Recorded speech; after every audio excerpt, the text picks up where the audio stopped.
शांति। बाबा की अव्यक्त मुरली है 17/11/94 की रिवाइज कोर्स की मुरली।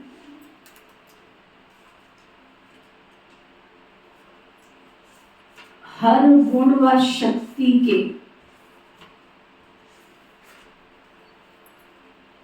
अनुभवों में खो जाना,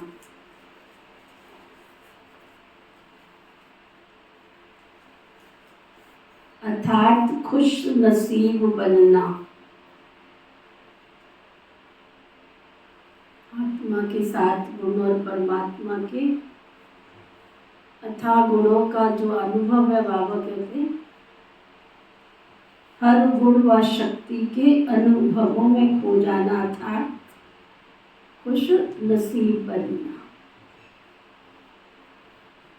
तो बाबा का कहने का भाव, खुश नसीब आत्मा वो है जो सदा अपने गुणों की अनुभूति में खो जाए, अर्थात गुण समान बन जाए। आज प्यार के सागर बाप दादा अपने प्यार स्वरूप बच्चों से मिलन मना रहे हैं।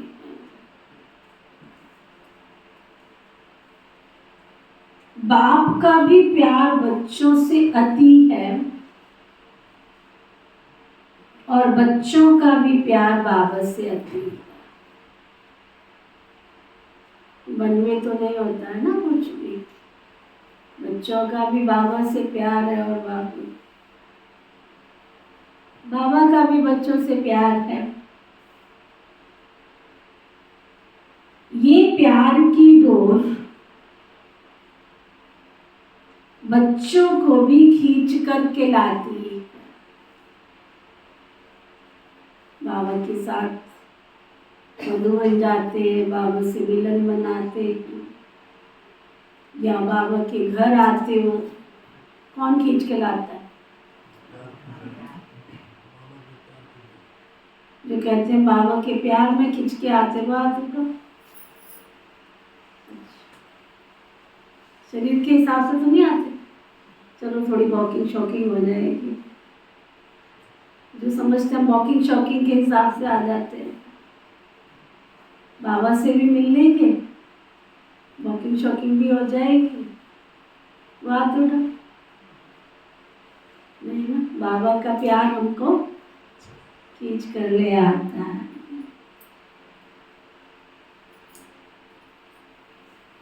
ये प्यार की डोर बच्चों को भी खींच कर लाती है तो बाप को भी खींच कर ले आती है। बच्चे जानते हैं कि ये परमात्मा प्यार कितना सुखदायी है। अगर एक सेकंड भी प्यार में खो जाते हो तो अनेक दुख भूल जाते हैं। बाबा के प्यार में खो के बाबा को याद करे तो जन्म जन्मांतर के दुखों से मुक्त हो जाते हैं। सुख के झूले में झूलने लगते हो, ऐसा अनुभव है ना।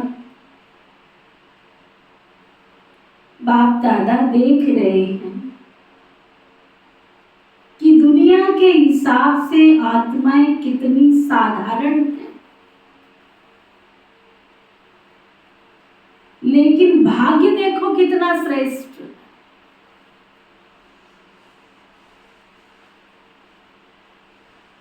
अगर कोई देखे अपने आप को और बाबा के ऑल ओवर वर्ल्ड के क्लास के बच्चों को, संबंध संपर्क वालों को नहीं, रेगुलर जो बाबा के बच्चे, रेगुलर,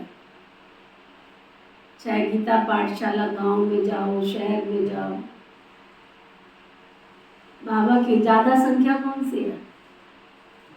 साधारण, गरीब, भोले वाले बाबा के बच्चे। तो उनको देख करके तो लोग यही समझेंगे ना, इनके पास है क्या, क्योंकि वो साधारण रूप देख रहे हैं। बाबा कहते हैं, बाप दादा देख रहे हैं दुनिया के हिसाब से आत्माएं कितनी साधारण, लेकिन भाग्य कितना श्रेष्ठ। जो सारे कल्प में चाहे कोई भी धर्म आत्मा हो, महान आत्मा हो, लेकिन ऐसा श्रेष्ठ भाग्य ना तो किसी को प्राप्त है और ना प्राप्त हो सकता। तो अति साधारण और अति श्रेष्ठ भाग्यवान बाप दादा को साधारण आत्माएं पसंद है। क्यों? ज्यादा कोई बन ठन के बाबा के सामने आए, बाबा को पसंद नहीं है। क्यों? जो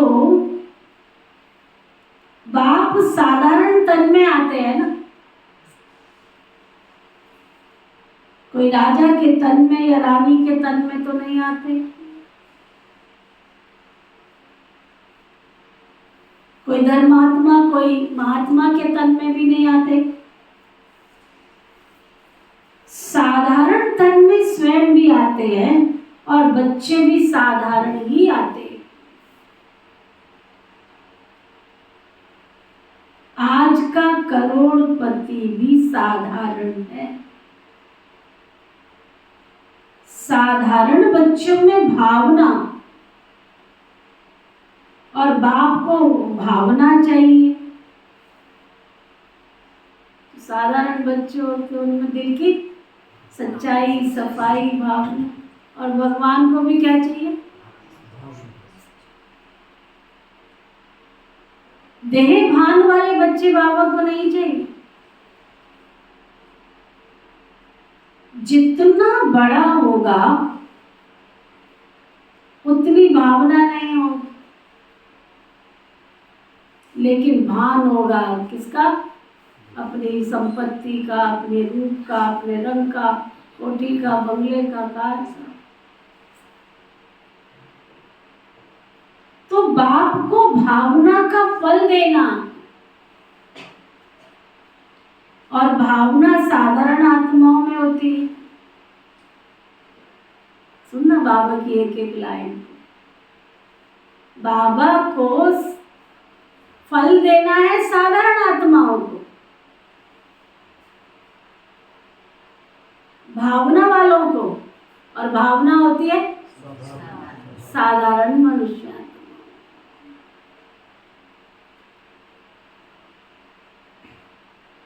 नामी ग्रामी आत्माओं के पास तो न भावना है और न समय है। तो बाप देख रहे हैं कि कितने साधारण और कितने श्रेष्ठ भावना का फल प्राप्त कर रहे हैं। इसलिए ड्रामा अनुसार संगम युग में साधारण बनना ये भी भाग्य की निशानी है। सुना राम कुमार? क्या ये भी भाग्य की निशानी है? अगर संगम युग में हम बाबा के बच्चे बनते हैं तो ये भी हमारे भाग्य की निशानी है।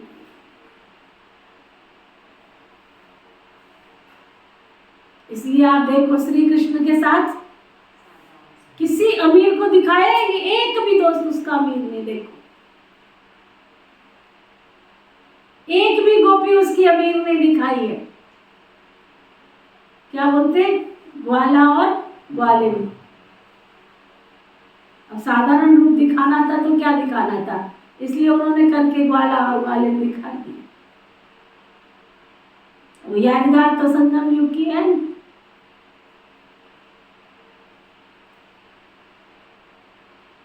क्योंकि संगम युग पर भाग्य विधाता भाग्य की श्रेष्ठ लकीर खींच रहे, और साथ साथ भाग्य की लकीर खींचने की कलम भी बच्चों को दे दिया है। कलम मिली है ना सबको? भाग्य लिखने की कलम मिली है? जिनको मिली है बात उठा। नहीं मिली है?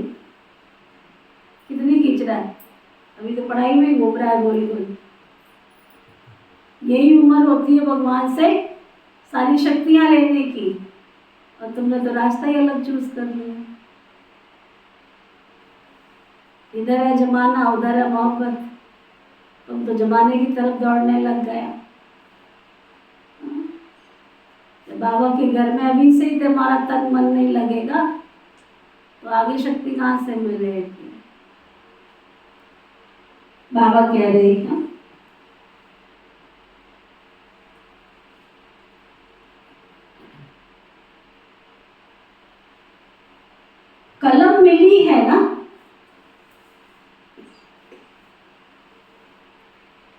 भाग्य की कलम खींचना आता है?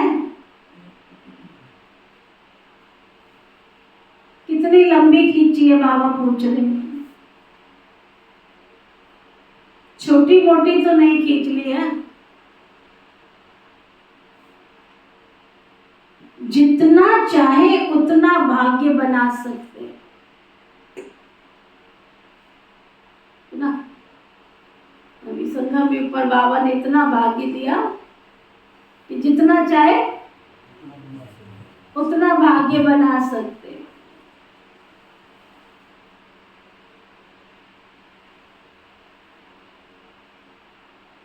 खुली छुट्टी और सभी को छुट्टी, चाहे नए हो चाहे पुराने हो।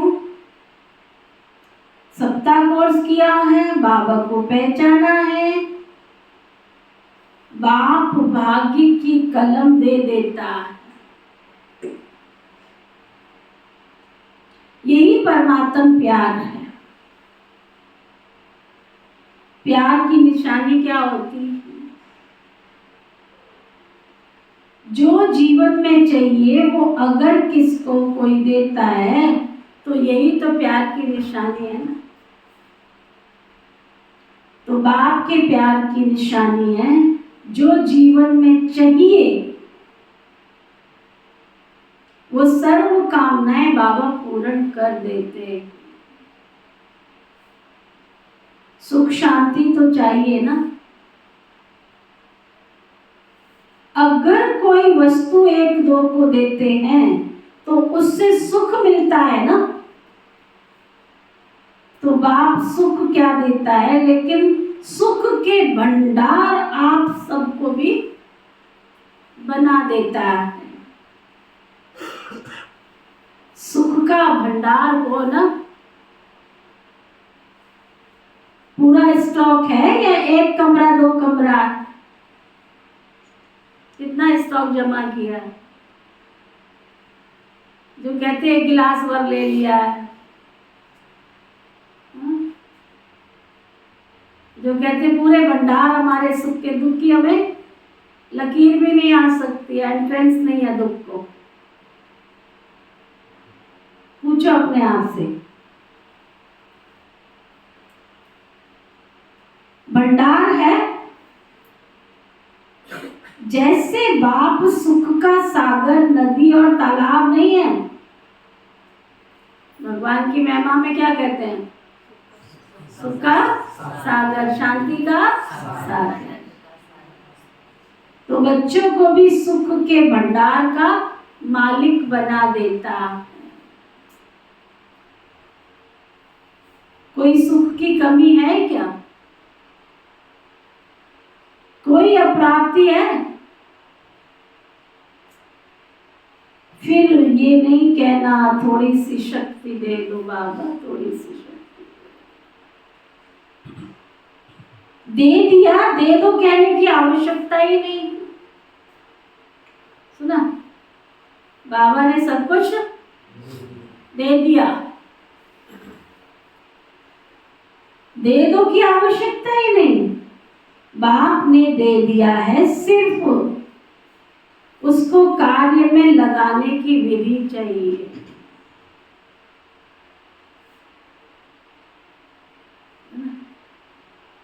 जैसे विधि लगाने की बारी आती है तो भाग जाते हैं, तो कैसे मिलेगा बताओ? 9 दिन 11 दिन बाबा ने इतने भंडार दिए सबको, जब लगाने की विधि सीखनी होती है उस समय भाग जाते हैं, समझते पूरा हो गया। ये तो वो कहानी हो जाती है कि पार्वती जी ने भगवान से कहा, भगवान तुम्हारी दुनिया में इतने लोग दुखी हैं, मैं दुखी नहीं देखना चाहती, इनको भरपूर कर दो, इनको माला माल कर दो। भगवान कहते हैं पार्वती इनके भाग्य में नहीं है।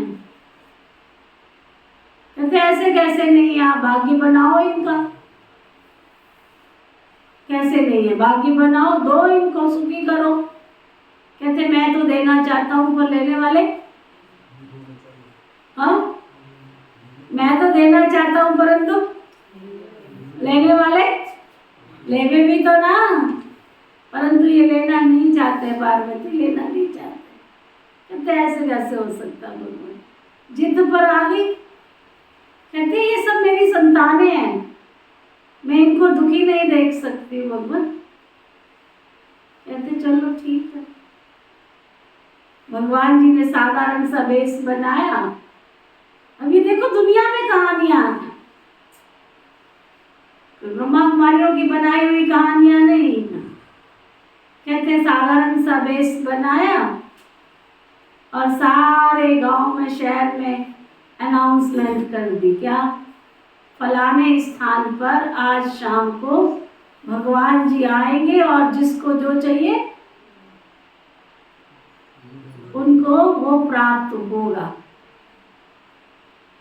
जिसको जो चाहिए सब कुछ मिलेगा, लेकिन संध्या काल होने से पहले, यानी रात्रि होने से पहले सब फलाने स्थान पर पहुंच जाना। ठीक है भाई, अनाउंसमेंट हो गई। लोगों ने सुना, इससे अच्छी बात क्या हो सकती। भगवान देने आ रहे हैं तो हम जरूर लेंगे। सब दौड़ के निकले घर में से बाहर, दौड़े जा रहे। कोई सब्जी वाली पे रुक गया, कोई फ्रूट वाली पे रुक गया, कोई सोने की दुकान पे रुक गया, कोई कपड़े की पे रुक गया, हाँ, कोई चांदी की दुकान पे रुक गया। रुकते रुकते संध्या काल होने आ गया तो कितने पहुंचे वहां? कितने? मुश्किल से 1 या 2। जब 1 और 2 पहुंचे तो पार्वती पहुंची। बोला भगवान ये क्या? तो देख ले पार्वती, देख ले, मैंने तो कहा था ना। तो वो कहानियां जो शास्त्रों में बनी है वो इसी समय की कहानियां हैं। देने वाला लुटा रहा है, लूट सके तो लूट, वक्त की बाजी है। ये वो वक्त की बाजी है, कहीं जाए ना छूट। तो हम कहीं ना कहीं फंसे पड़े। भगवान से सर्व प्राप्ति लेने का भगवान ने कलम रूपी लेखनी, वो बाबा आज कह रहे हैं। बाप ने तो दे दिया है, सिर्फ उसको कार्य में लगाने की विधि चाहिए। और विधि भी बाप के द्वारा अनेक प्रकार की मिलती है। सिर्फ उसको समय प्रति समय कार्य में लगाते नहीं हो, इसलिए होते हुए भी उसका लाभ नहीं ले सकते। कितना बड़ा भाग्य है और कितना सहज मिला है। कोई मेहनत की है क्या तुमने? एक टांग में खड़ा तो नहीं कि होना पड़ा ना, या सेकंड के दर्शन के लिए क्यू में भी तो खड़ा नहीं होना पड़ा ना, आराम से बैठे हो ना। नीचे भी फॉर्म के गद्दे बैठे हुए, आराम से सहज श्रेष्ठ भाग्य बना रहे हो। ये नशा है ना, सभी नशे से कहेंगे ना।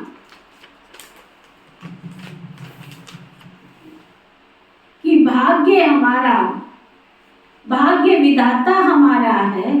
जब भाग्य विधाता आपका हो गया तो और किसको भाग्य देगा? बोलो।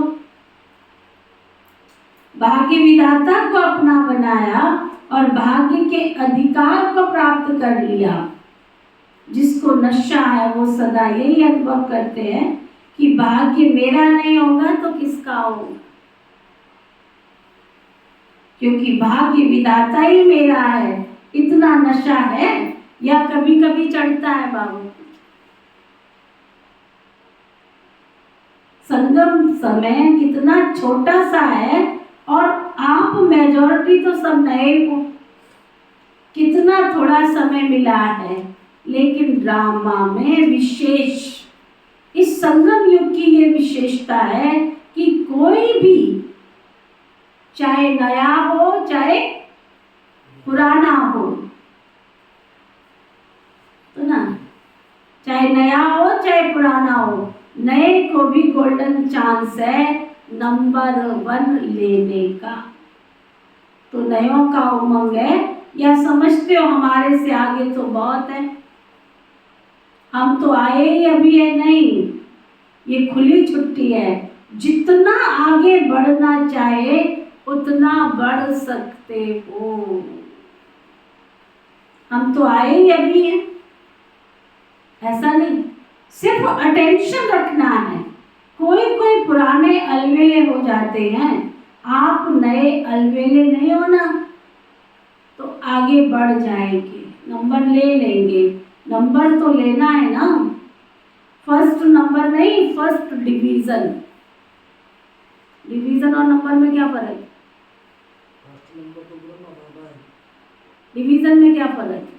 डिवीजन में तो सारे आ सकते हैं, फर्स्ट डिवीजन में 60% से ऊपर भी फर्स्ट सेकंड थर्ड। बाबा कह रहे हैं फर्स्ट नंबर में नहीं आना है, फर्स्ट डिवीजन में आना है। डिवीजन और नंबर में क्या फर्क है? नंबर तो फिक्स हो है? नंबर तो फर्स्ट तो फिक्स हो गया। अच्छा, और डिवीजन? डिवीजन में तो मतलब 20% बहुत आगे आगे नहीं। फर्स्ट कैटेगरी होगी, डिवीजन तो एक कैटेगरी है। मतलब जैसे कहते हैं 60% के बाद जो भी आया, चाहे 90 आए, चाहे 60 आए, चाहे 65 आए, चाहे 70 आए, वो सब फर्स्ट डिवीजन में। यही हो गया ना? 75 के बाद मेरिट आ जाती है। हाँ,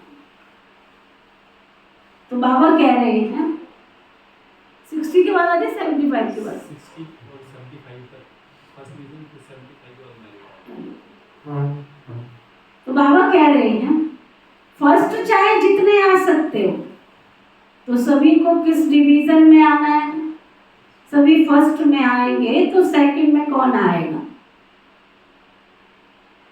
सुनो, फर्स्ट नंबर तो ब्रह्मा बाबा निश्चित हो गए है ना, लेकिन फर्स्ट डिवीजन में जितने आने चाहे उतने आ सकते। तो सभी किस डिवीजन में आएंगे? फर्स्ट में आएंगे, तो सेकंड में कौन आएगा? माताएं किस में आएंगी? बोलो, बाबा माताओं से बात कर रहे हैं, किस में आने का विचार? जहाँ बिठा दोगे सरताज। बाबा पूछ रहे फर्स्ट में आएंगी? बहुत अच्छा, आना ही है, ये दृढ़ निश्चय भाग्य को निश्चित कर देता है। पता नहीं आएंगे नहीं आएंगे, पता नहीं आगे चलकर कोई माया आ गई तो। माया बड़ी चतुर है, ऐसे व्यर्थ संकल्प कभी भी नहीं करना। सभी सर्वशक्तिवान, जब सर्वशक्तिमान साथ है तो माया तो उसके आगे पेपर टाइगर है। इसलिए घबराना नहीं, पता नहीं का संकल्प नहीं करना। मास्टर नॉलेजफुल बन हर कर्म करते चलो। साथ का अनुभव सदा सहज और सेफ रहता है। साथ भूल जाते हैं तो मुश्किल हो जाता है, लेकिन सभी का वायदा है, साथ जिएंगे, साथ रहेंगे, साथ चलेंगे। यही वायदा है ना कि अकेले रहेंगे, अकेले जाएंगे। तो साथ का अनुभव बढ़ाओ। जानते हो कि साथ है, मानते भी हो, लेकिन फर्क क्या पड़ता है? जानते भी हो, मानते भी हो, लेकिन समय पर उसी प्रमाण चलते नहीं हो। इसलिए माया का जो फोर्स है, ये जो कोर्स है, उसको बुला देता है। लेकिन क्या माया बहुत बलवान है क्या? वह बलवान है या आप बलवान हो? या कभी माया बलवान, कभी आप बलवान? आपकी कमजोरी माया है और कुछ भी नहीं। आपकी कमजोरी माया बनकर आपके सामने आती है। जैसे शरीर की कमजोरी बीमारी बनकर सामने आती है, ऐसे आत्मा की कमजोरी माया बनकर सामना करती है। तो ना कमजोर बनना, ना माया आनी है। लक्ष्य ही है माया जीत, जगत जीत बनना। बार विजयी बने हो, अनगिनत बार ना, फिर भी घबरा जाते हो। तो कोई बात होती है तो कहा जाता है नई बात थी ना, मुझे पता नहीं था ना, इसलिए घबरा गए। लेकिन एक तरफ कहते हो अनेक बार विजयी बने हैं, फिर क्यों घबराते हो? बाप का प्यार ही है कि हर बच्चा श्रेष्ठ आत्मा बन राज्य अधिकारी बने, फिर क्यों घबराते हो? बाप का प्यार ही है हर बच्चा श्रेष्ठ आत्मा बन राज्य अधिकारी बने। प्रजा अधिकारी तो नहीं बनना है ना, तो राज्य अधिकारी अर्थात हर कर्म इंद्रिय जीत।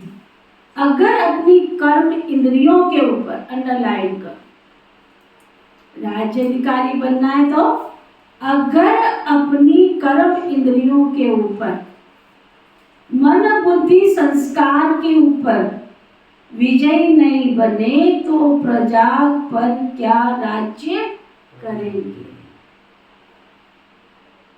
छोटी सी कहानी नहीं सुनाते हैं? एक माता गई महात्मा जी के पास में, मेरा बेटा गुड़ बहुत खाता है ना, इसका गुड़ छुड़वा दो। महात्मा जी ने कहा 1 हफ्ते के बाद आना।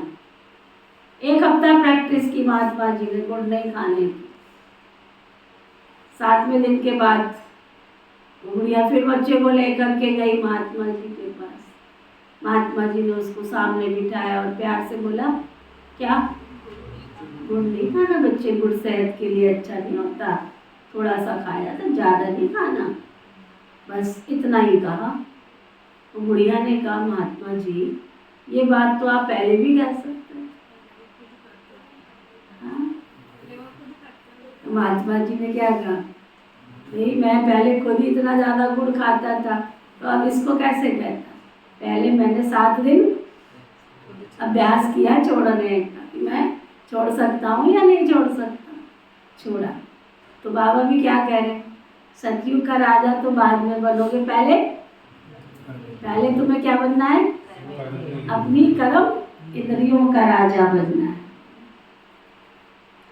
अगर ऐसे राजे बने तो अपने ऊपर विजय पा नहीं सकते हो तो सतयुग भी कलयुग बन जाएगा।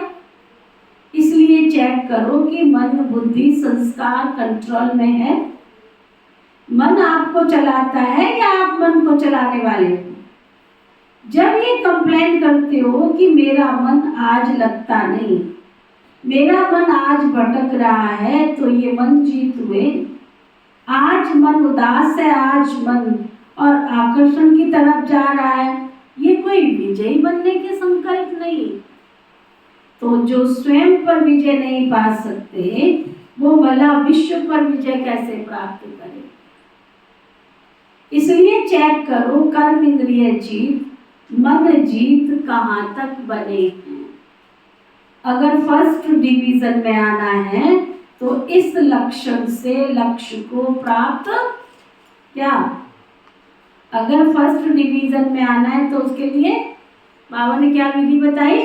पहले मन जीत बनो। बाप दादा ने देखा कि बच्चे उमंग उत्साह में रहते, ज्ञान की जीवन भी अच्छी लगती है, ज्ञान सुनना सुनाना इसमें भी आगे अच्छे बढ़ रहे हैं। लेकिन चलते चलते अगर कमजोरी आती है तो उसका कारण क्या है? विशेष कारण है कि जो कहते हो, जो सुनते हो, उस एक एक गुण का, शक्ति का, ज्ञान की पॉइंट्स का अनुभव कम है।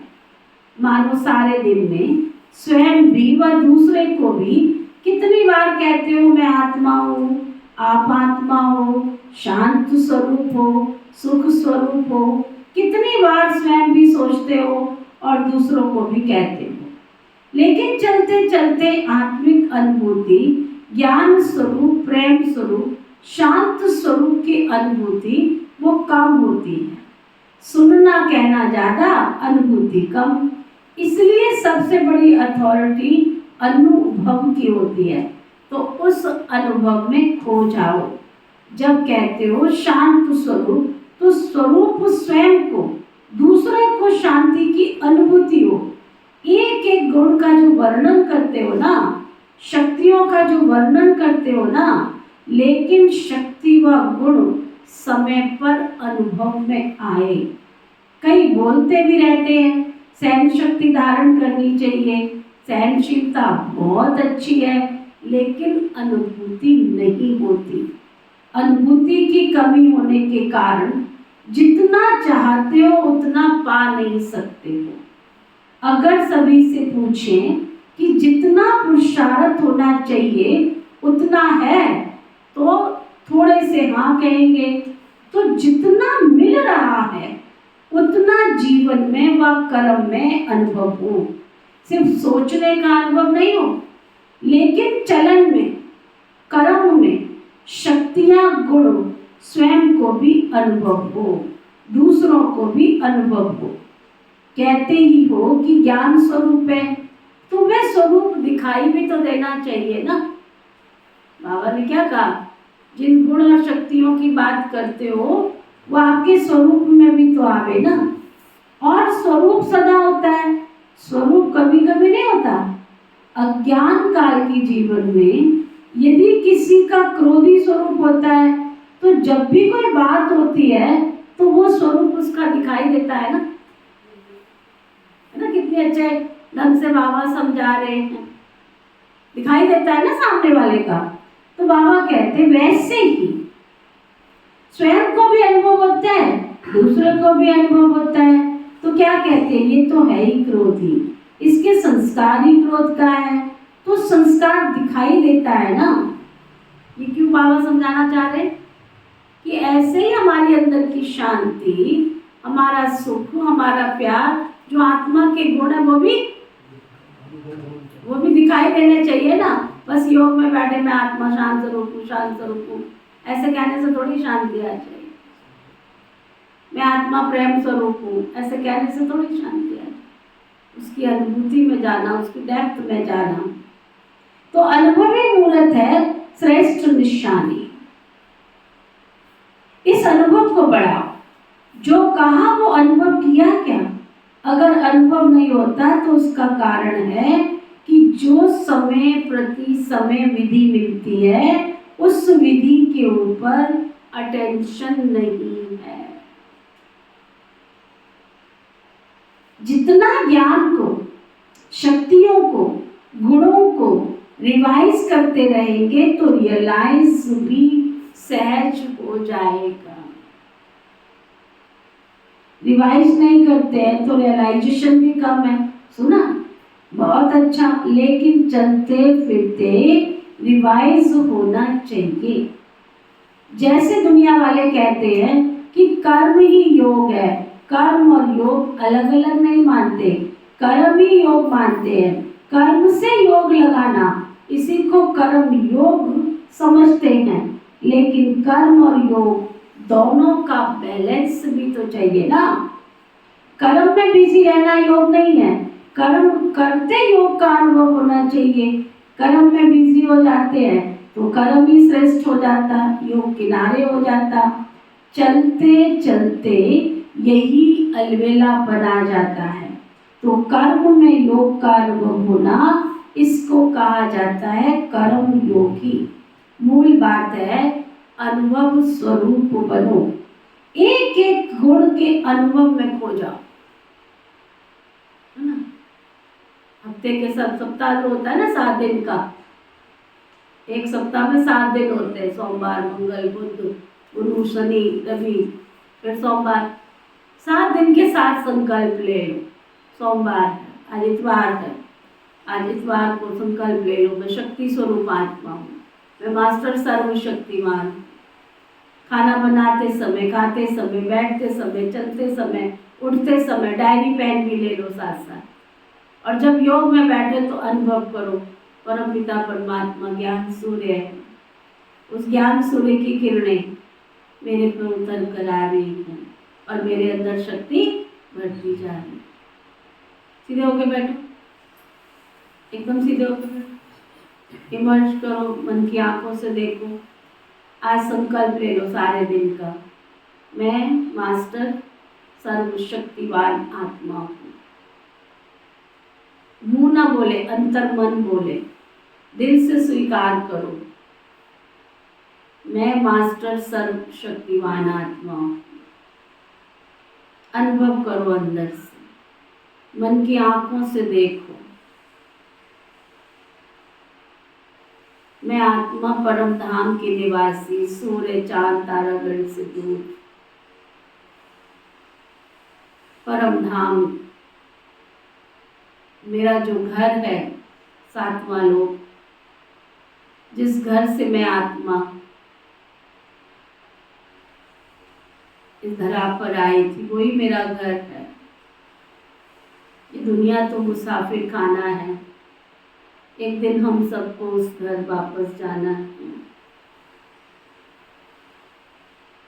दुख तो मानव की कसौटी है। ये आत्मा तू दुख से क्यों घबराती है? दुख आता है सुख देने को, तो मैं आत्मा उस अपने घर परम धाम से, जहाँ चारों तरफ प्रकाश ही प्रकाश है, गोल्डन सुनहरा प्रकाश, और इस प्रकाश की दुनिया में स्वयं ज्ञान सूर्य, सर्वशक्तिवान बल, ऑलमाइटी अथॉरिटी, गॉड शिवा, जो मेरे माता भी हैं, पिता भी हैं, बंधु भी हैं, सखा भी हैं, दोस्त भी हैं, ऑल इन ऑल मेरे सर्वे सर्वा हैं। ऐसे माता पिता कि मैं आत्मा सर्वशक्तिवान मास्टर सर्व शक्तिमान हूँ। अनुभव करें उस ज्ञान सूर्य परम पिता परमात्मा से वो दिव्य प्रकाश, वो शक्ति की किरणें मेरे चहुं ओर आता जा रहा है। वो प्रकाश की किरणें मेरे चारों तरफ प्रकाश का औरा बनता जा रहा है। परमात्मा की वो दिव्य शक्तियाँ मेरे आत्मा को सशक्त शक्तिशाली बनाती जा रही। मास्टर सर्वशक्तिमान आत्मा, दुख अशांति से मुक्त, सदा सच्ची सुख और शांति का अनुभव करने वाली मैं सशक्त और शक्तिशाली आत्मा हूँ। मैं शक्ति स्वरूप आत्मा हूँ, मैं शक्ति हूँ, मैं प्रकाश का पुंज हूँ, मैं शक्तिमान हूँ। मेरे से निकलता हुआ दिव्य प्रकाश मेरे चारों तरफ शक्ति का औरा बनता जा रहा है। धीरे धीरे ये प्रकाश मेरे चहुं ओर, मेरे घर को, मेरे परिवार को, समाज को, संसार को, सारे विश्व को सशक्त और शक्तिशाली बना रहा है। मैं सशक्त हूँ, शक्तिशाली हूँ। मैं मास्टर सर्वशक्तिमान हूँ। ओके, ऐसा अभ्यास करते जाओ सारा दिन, है ना। आज शक्ति का, फिर कल सोमवार को शांति का ले लो, सारा दिन शांति का अभ्यास करो।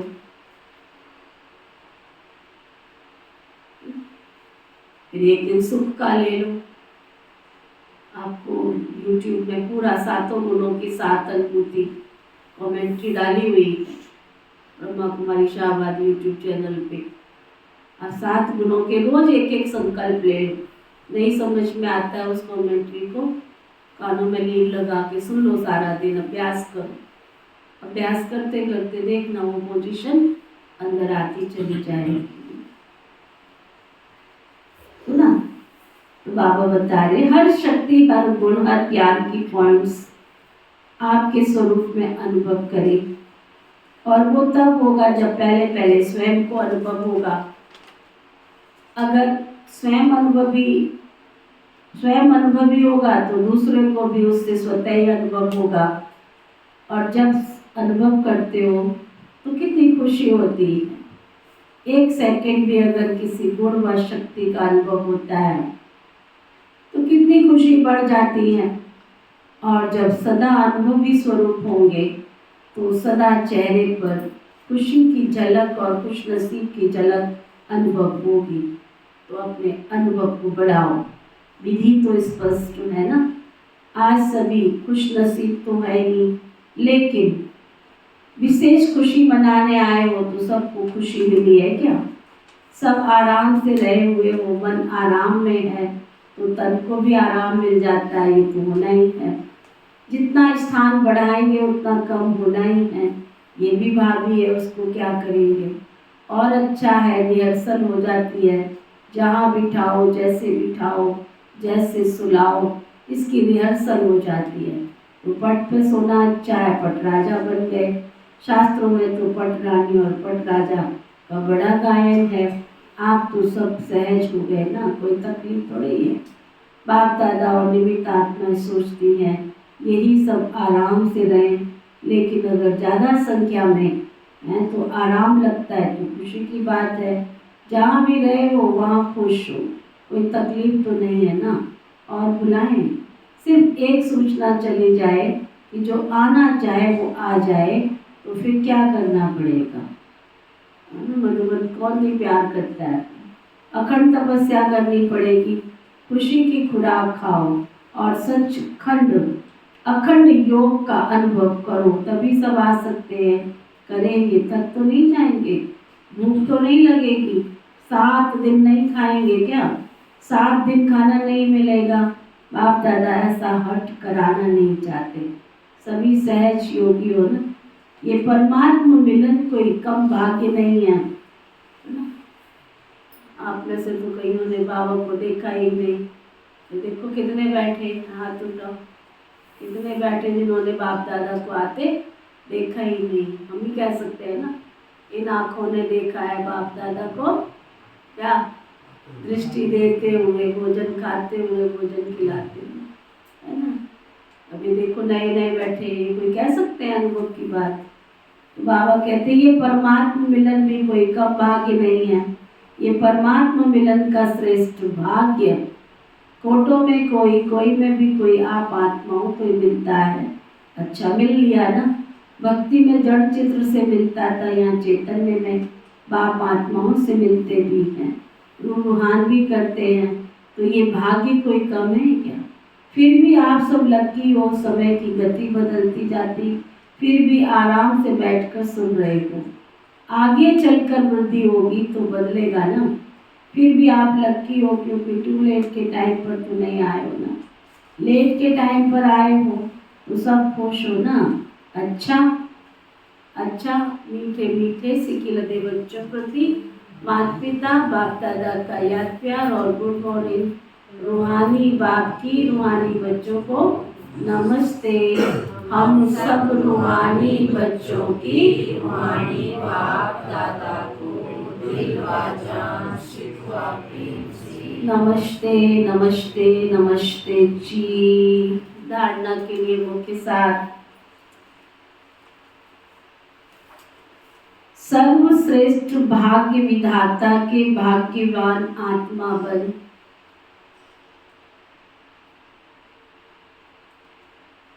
सर्वश्रेष्ठ भाग्य विधाता के भाग्यवान आत्मा बन।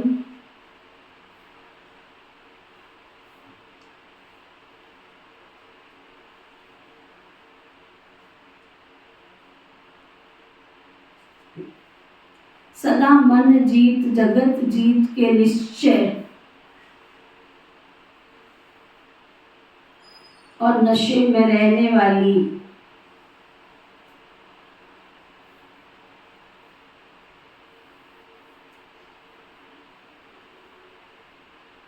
सदा हर गुण शक्ति और ज्ञान के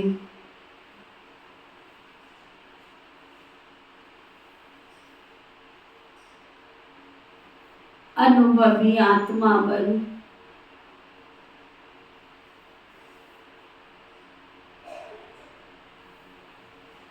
सदा बाप को साथ रखने वाले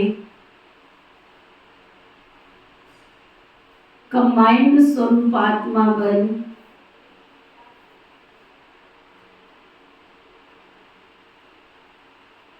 सदा श्रेष्ठ भाग्य की लकीर को सहज की श्रेष्ठ बनाने वाली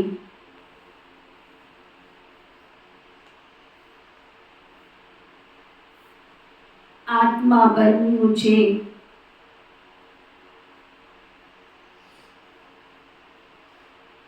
अनुभवी मूर्त बनना है। वरदान सच्चे सतगुरु शिव बाबा का वरदान है। वाणी और मनसा दोनों से एक साथ सेवा करने वाले सहज सफलता मूर्त भव। वाणी और मनसा दोनों से एक साथ सेवा करने वाले सहज सफलता मूर्त भव। बाचा के साथ लिखो वाणी और मनसा दोनों से एक साथ सेवा करने वाले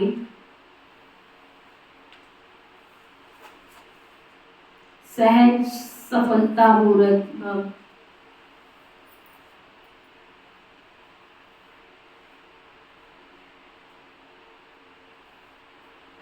वाचा के साथ साथ संकल्प शक्ति द्वारा सेवा करना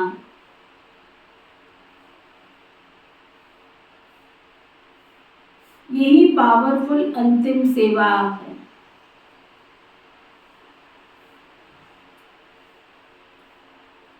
जब मनसा सेवा और वाणी की सेवा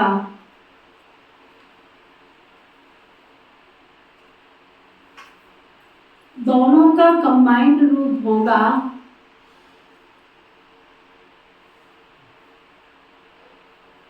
तब सहज सफलता होगी। इससे दुगनी रिजल्ट निकलेगी।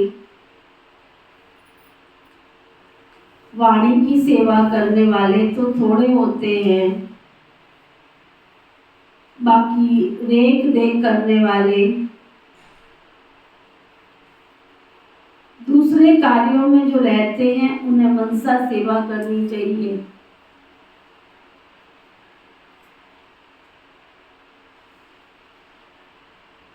इससे वायुमंडल योग युक्त होगा।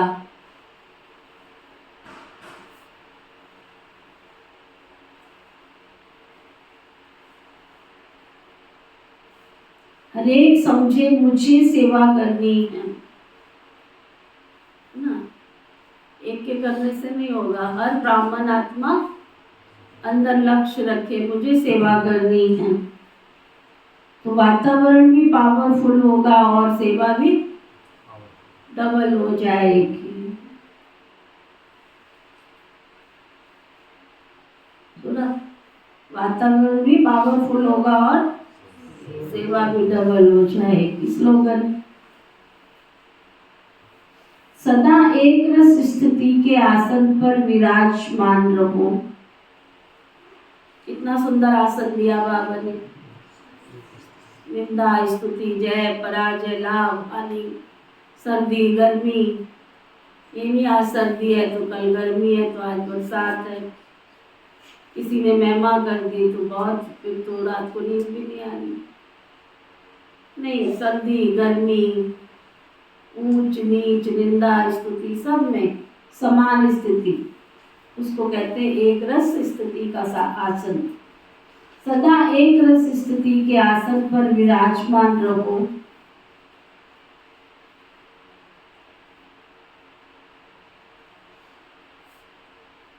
तो अचल अडोल रहेंगे, है ना? तो अचल अडोल रहेंगे। दादी जी का स्नेह भरा पत्र पुष्प जो हर महीने आता है। मनसा सेवा करने के लिए शुद्ध संकल्पों का स्टॉक जमा करो। मनसा सेवा करने के लिए शुद्ध संकल्पों का स्टॉक जमा करो। आज हम सबने बाबा की मुरली सुनी है, अव्यक्त मुरली सुनी, और शुभ भावनाओं से संपन्न बनो। बाबा की यह अव्यक्त मुरली है 24/4/23 की।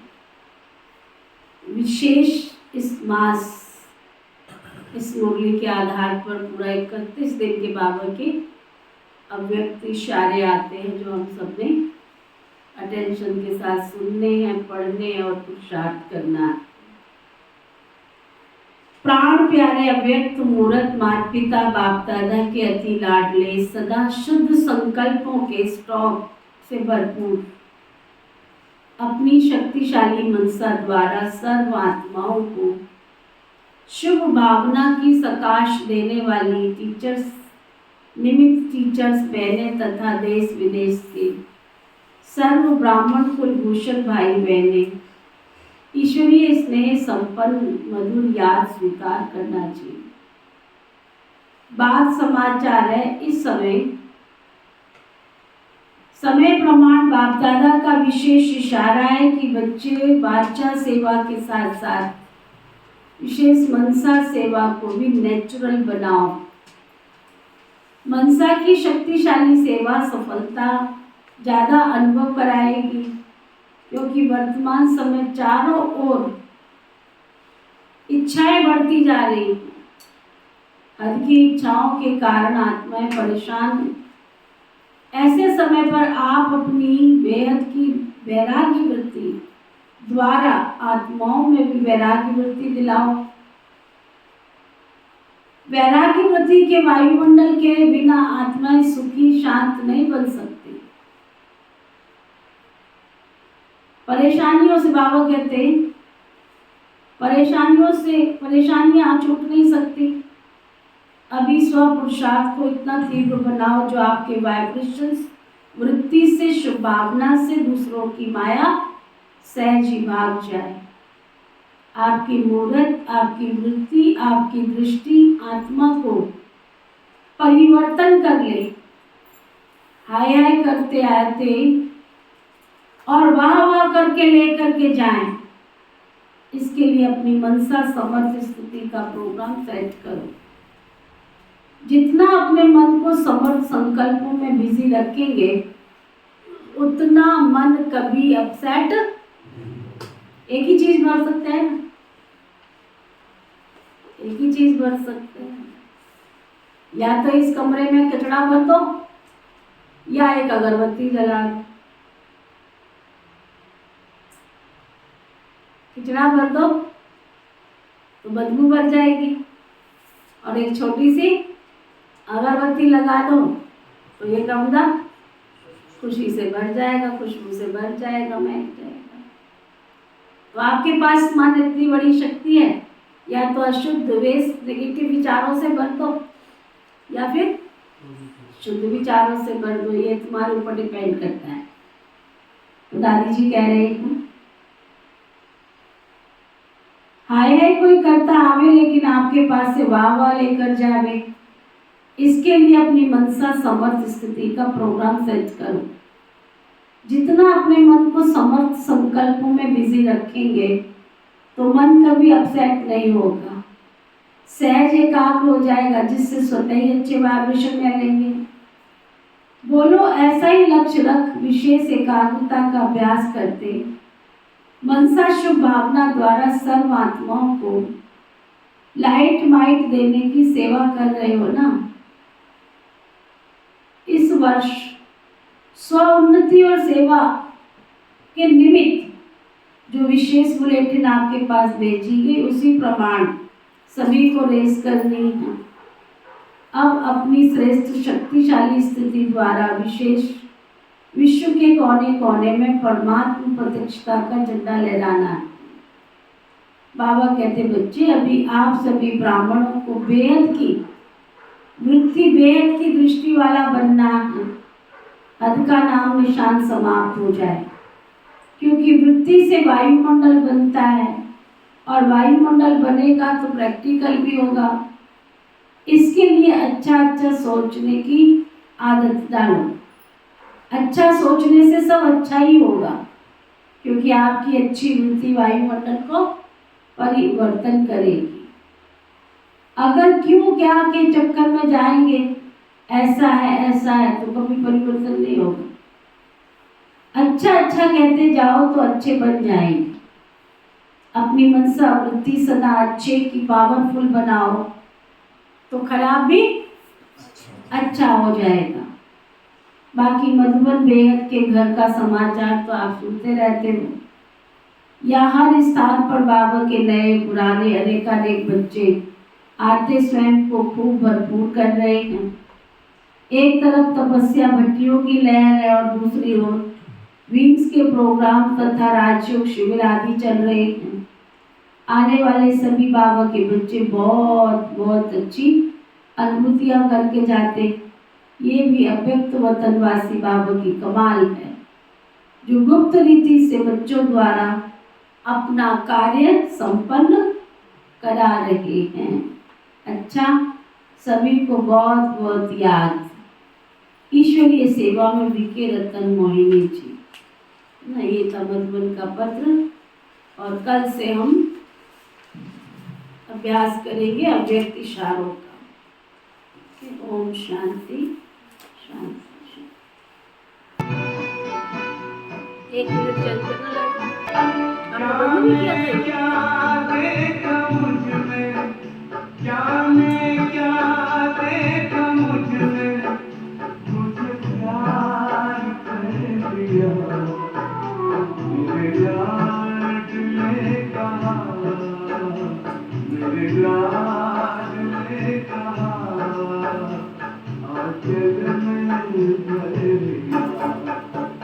क्या